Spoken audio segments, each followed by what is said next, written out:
Indeed, it's a new year and time to take drastic action against insecurity ravaging Nigeria.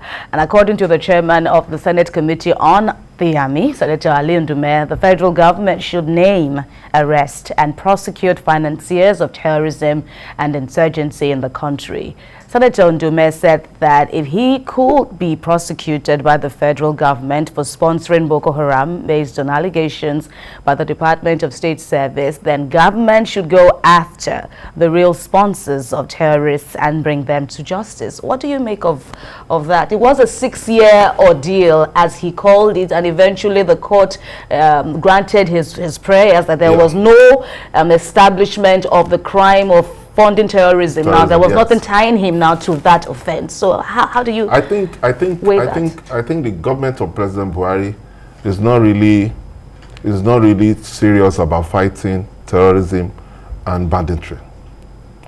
There is this lack of will to do the needful, because United Arab Emirates gave us names of true bank transactions, those that they believe that they were confirmed that they were channeling money to Boko Haram.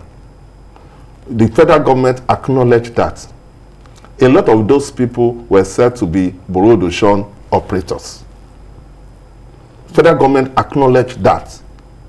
So why several months after that, moving to years after that, they have not arrested those people, prosecute them and bring them to justice, means that they are not, because why is it that somebody who is a sitting senator was accused of DSS for having contact with some remnants of Boko Haram in Borno State, and he was tried, though the court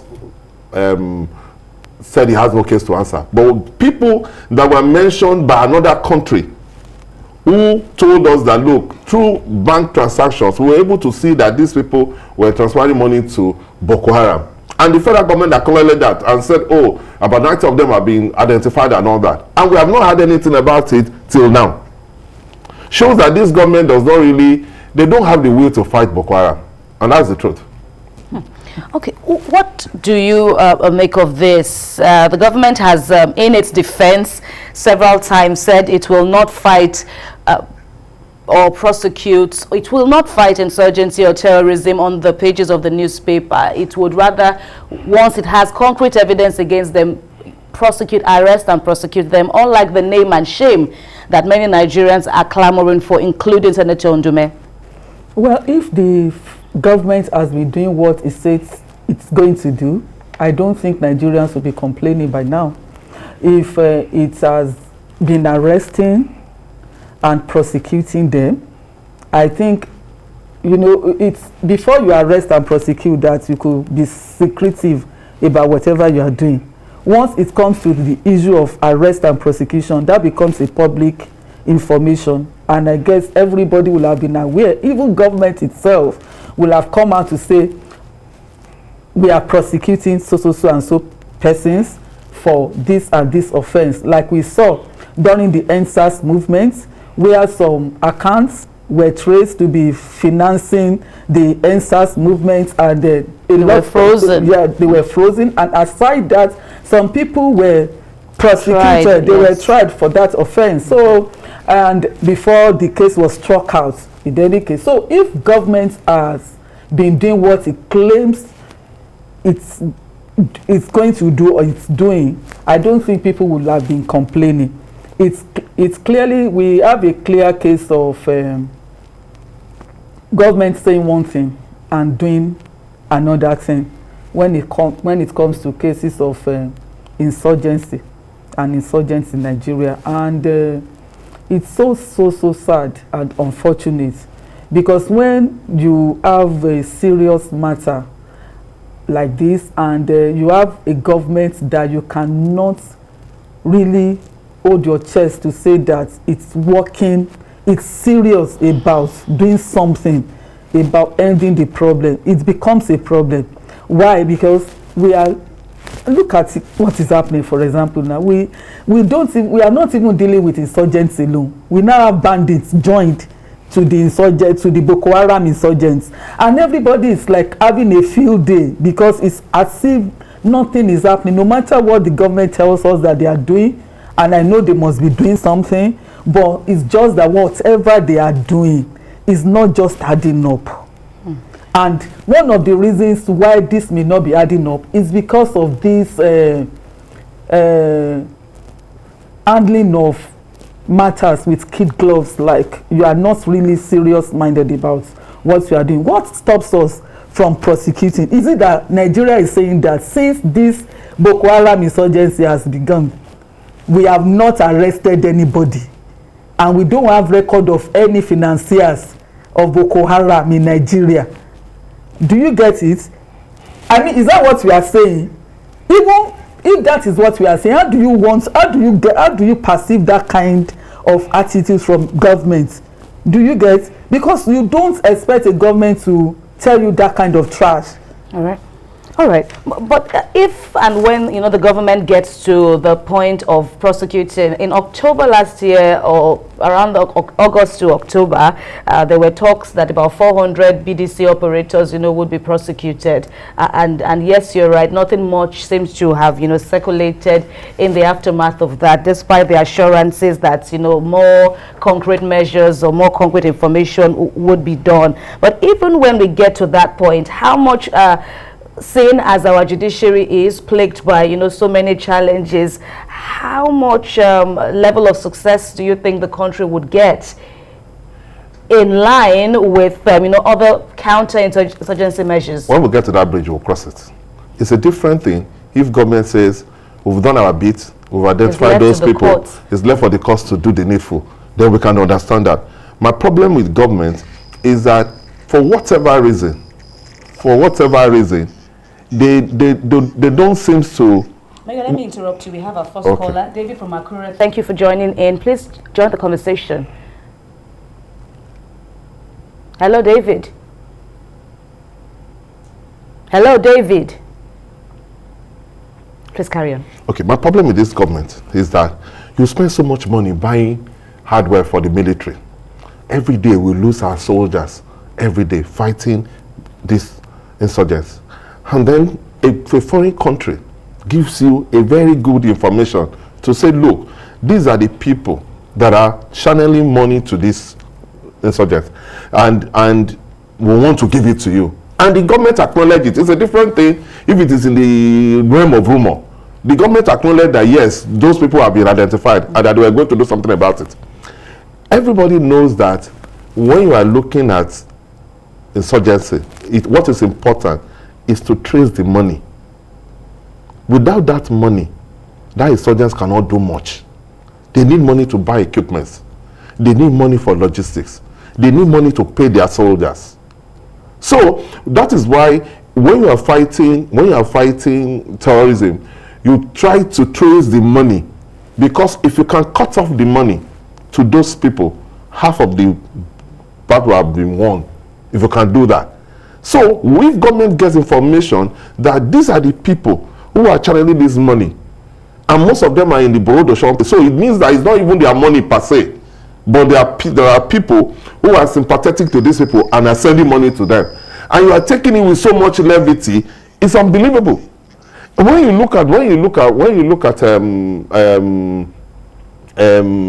Al-Qaeda or any other terrorism group, one of the major things that United States did was to make sure that they cut their funding. All right, let me put you on hold again. Rashid from Port Harcourt, welcome to Journalist Hangout Tuesday edition. Continue, please.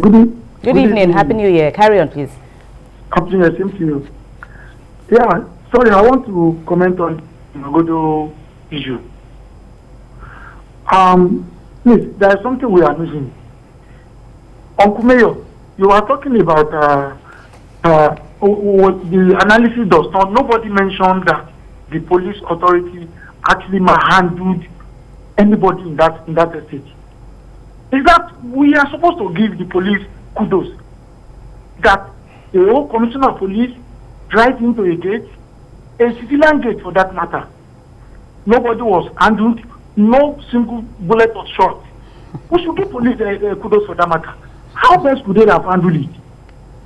In my own capacity, if I have done that and I'm empowered to do that, I will have beaten up somebody from that gate. All right, thank you very much. All right, thank you very much for your contribution. Mayor? So what I'm saying is that apart from that, you will face terrorism on the battleground. You need to trace the funding to those people, because that is the life, that is the blood of what they are doing. Without money, they cannot do those things. One of the problems that we have in Nigeria now is that when Boko Haram, when there was this faction that formed ISWAP, you understand? When they formed ISWAP, they became more difficult for our military to handle because they have funding. They have funding. They have access to foreign soldiers, unlike Shekarau, who has his own team in Sambisa. So it was easy for us to be able to contain him. But ISWAP has more money. They have equipment. They have foreign soldiers that they pay. They can recruit people and pay them because they have the resources. So if government knows that, if they have information about funding of these people and they take it with so much levity, in fact, it is important for them to move so decisively to be able to send message to other people that they want to fund these people. But they are not handling anything. They just take it like that. I don't know the reason for it, because they acknowledge that they have identified those people and that they were going to arrest them and in the court. And we're going to months after that. We've not had anything.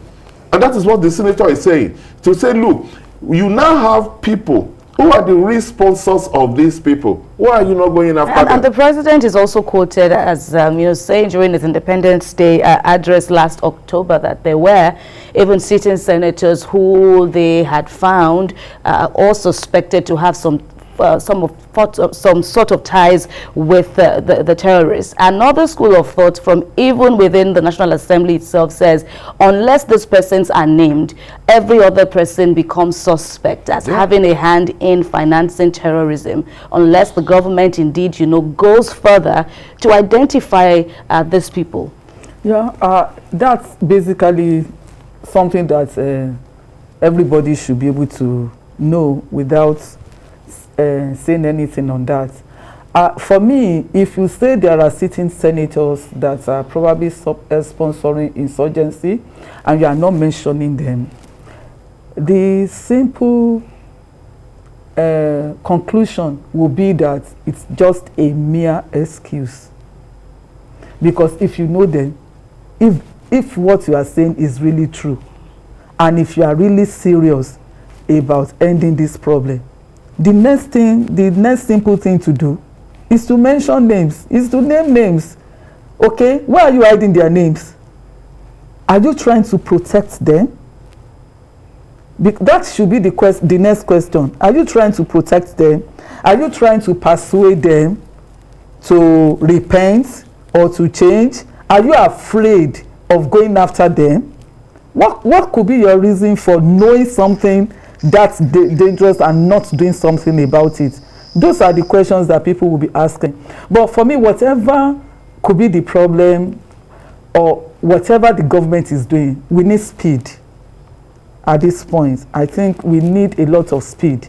And the federal government, we don't have all the time in the world to handle this problem.